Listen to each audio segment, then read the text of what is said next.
Halo teman-teman, kali ini aku lagi berada di Gunung Selok. Gunung Selok merupakan objek wisata alam yang berada di Kabupaten Cilacap. Di samping pemandangannya yang indah, ternyata Gunung Selok merupakan objek wisata religius yang banyak dikunjungi oleh peziarah-peziarah dari luar kota dan berbagai kota di Indonesia. Gunung Selok menyimpan berbagai mitos dan misteri yang beredar di masyarakat. Jadi, saya di sini ingin mencari tahu atau mengungkap apa sih mitos yang beredar yang ada di Gunung Selok ini. Yuk kita ikuti langsung.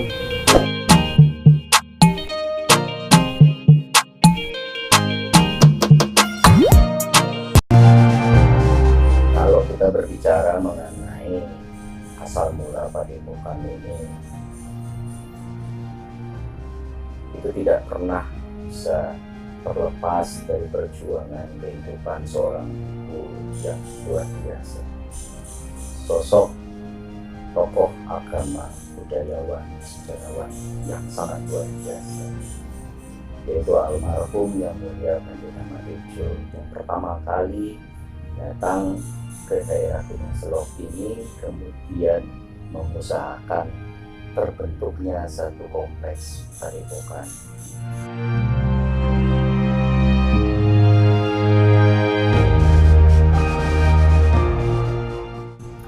Itu bermula pada waktu sekitar pertengahan tahun 2002, di mana ketika beliau datang setelah beliau menjadi ibu pada tahun 2001, beliau datang ke sini untuk mencari tempat di mana beliau bisa melakukan praktek pertataan kehidupan sebagai seorang guru.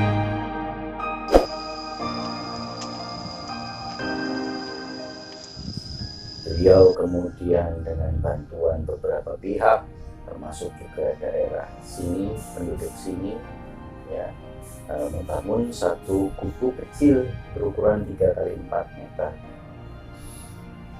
Itu nanti ada di tengah-tengah Pendopo Dhamma Agung Sejati yang kita kenal sekarang.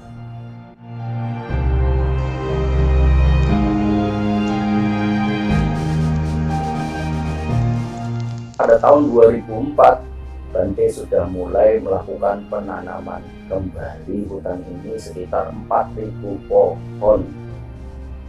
Dan itu yang menyebabkan kenapa beliau dipandang di daerah sini. Karena beliau selain juga peduli tentang agama, ilmu agama, tetapi beliau tidak meninggalkan hubungan dengan alam.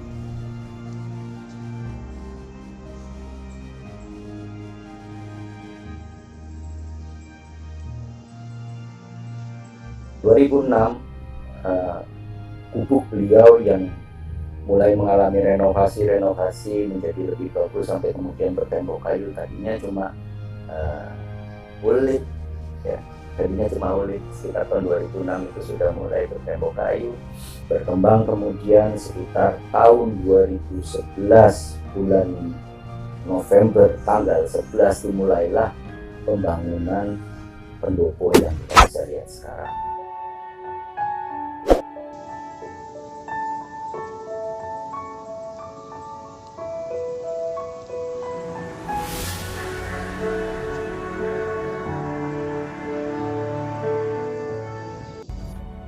Jadi bercerita tentang padepokan ini tidak terlepas dari bagaimana usaha Bante Dhamma Tejo menumbuhkan satu pemahaman nilai-nilai etika melalui nilai estetika. Yaitu nilai estetika apa? Nilai estetika budaya, ya. Nah, karena beliau adalah kita tinggal di Pulau Jawa, ya maka budaya Jawa yang diangkat, sebab budaya Jawa itu merupakan budaya yang sangat kaya dengan nilai-nilai historis maupun nilai-nilai sosial budayanya, ya, termasuk salah satunya adalah kesenian, bahasa, kemudian keyakinan, ya, mungkin sekarang lebih dikenal dengan agama, ya. Tapi tatanan masyarakat Jawa ini mempunyai satu kebiasaan turun-temurun adat istiadat yang sangat tertanam dan sangat mendukung keluhuran budi. Kedua kalinya adalah tidak terlepas juga bahwa masyarakat Jawa ini dulu sudah lama berhubungan dengan masyarakat Tionghoa. Ya, agama Buddha sendiri tidak terlepas dari pengaruh-pengaruh dari dari masyarakat Tionghoa, dari orang-orang Cina yang datang ke Indonesia. Oleh sebab itu, yang paling memungkinkan untuk dipadukan di awal adalah memang keterpaduan antara budaya Jawa dan budaya Cina. Dalam konteksnya apa? Konteksnya adalah nilai-nilai spiritualnya, nilai-nilai budayanya, adat istiadatnya, ya, yang juga sama-sama sudah tua usianya, peradabannya, dan juga memang yang bisa saling mendukung satu sama lain. Oleh sebab itu diangkatlah budaya Jawa dan budaya Cina. Terutama memang karena di sini juga agama Buddha ini juga tidak pernah bisa terlepas dari budaya Jawa dan budaya Cina. Dulu sejak zaman Majapahit, terakhir di Majapahit itu adalah yang berkembang di masyarakat ini adalah pemahaman Hindu dan Buddha. Begitu juga ketika para pedagang dari Cina itu datang, mereka juga membawa salah satunya adalah pengaruh-pengaruh dari agama Buddha Mahayana versi dataran Cina. Itu yang memungkinkan untuk dipadukan. Oleh sebab itu tempat ini tetap kalau dilihat memang bangunannya adalah bangunan Jawa, karena memang yang utama adalah kita tinggal di Pulau Jawa, dan itu memang patut untuk dibanggakan. Yang kedua, kita tidak bisa terlepas dari pengaruh budaya lain yang memang selaras dan saling bisa berasimilasi. Ya, saya kira itu kenapa alasannya di Padepokan ini ada perpaduan budaya. Kalau mau dilihat bukan cuma Jawa dan Cina, tetapi ada juga budaya Bali.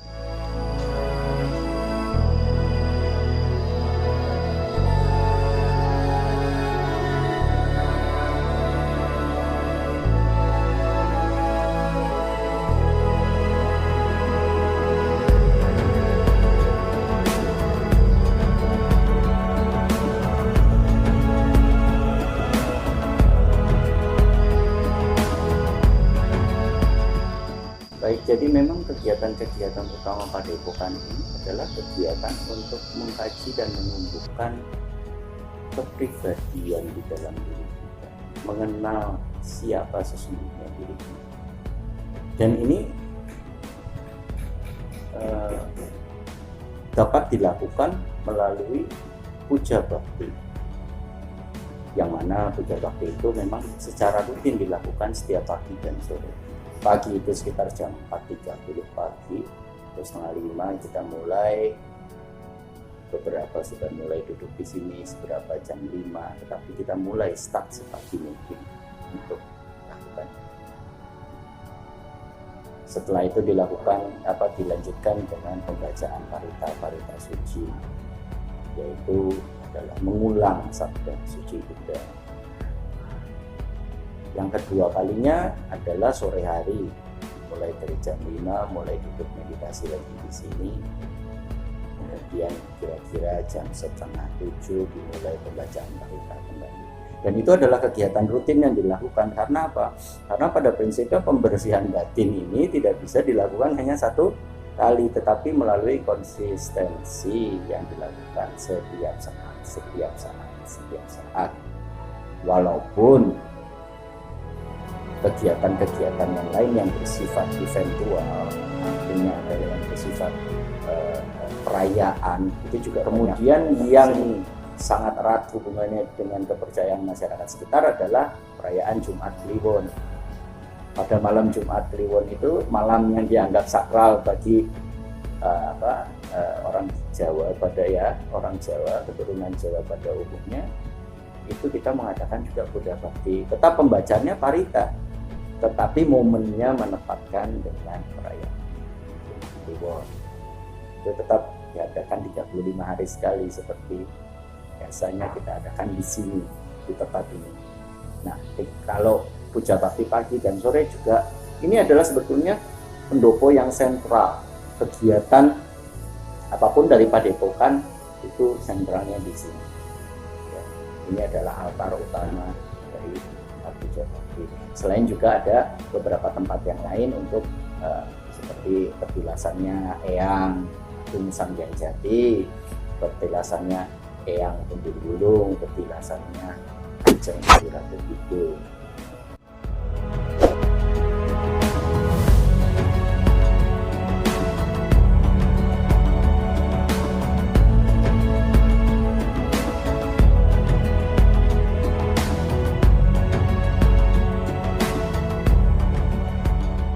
Lantas palutannya apakah gunaannya? Kegunaannya adalah tetap biar bagaimanapun kita melakukan sarana. Ini adalah sebuah sarana untuk melakukan puja kepada leluhur, mengingat jasa baik apa yang mereka sudah lakukan kepada kita. Terutama adalah apa yang dipercaya oleh masyarakat sekitar. Ya, seperti Kanjeng Ibu Ratu yang menguasai daerah selatan, kemudian Eyang Semar yang menguasai tanah Jawa, yang kedua yang menguasai, yang menjaga ketentraman kehidupan di Cilacap ini. Ini yang sebetulnya dipuja, sebetulnya dihormati, bukan dipuja untuk sesuatu tujuan yang mistis, klinik dan sebagainya, bukan. Tetapi untuk mengingat jasa baik mereka, bahwa karena jasa baik mereka kita bisa mempunyai satu wilayah yang nyaman untuk kita tinggali. Ya, mempunyai satu tempat yang nyaman untuk kita tinggal, mempunyai satu bentuk kehidupan yang baik secara tatanan masyarakat ya, maupun dari segi ekonomi, itu karena jasa-jasanya itu yang kita ingin. Oke teman-teman, itu tadi sedikit wawancara saya dengan salah satu biku atau pandai di sini. Jadi kesimpulannya tempat ini adalah tempat suci ya, tempat pemujaan para dewa yang lebih condong kepada agama Buddha, walaupun di sini juga ada pemujaan kejawen seperti Eyang Semar dan Nyai Roro Kidul. Walaupun begitu, sang biku tadi menyinggung bahwa semua agama terbuka di sini. Kalau misal mau meditasi atau menenangkan diri, boleh dari semua agama bisa ke sini dengan tujuan yang baik. Terlepas dari mitos-mitos negatif dari kalangan masyarakat yang beredar luas bahwa tempat ini adalah tempat pesugihan atau yang mungkin dengan tujuan yang lain yang negatif lainnya, biku menekankan bahwa di sini di Jambe 5 ini tidak ada ritual-ritual seperti itu. Jadi itu mungkin semuanya saya kembalikan kepada teman-teman semua untuk menilai tempat ini seperti apa. Itu saja mungkin. Jadi sekian dari saya. Terima kasih. Apabila ada salah kata atau mungkin ada pendapat dari lain dari teman-teman, bisa tulis di kolom komentar.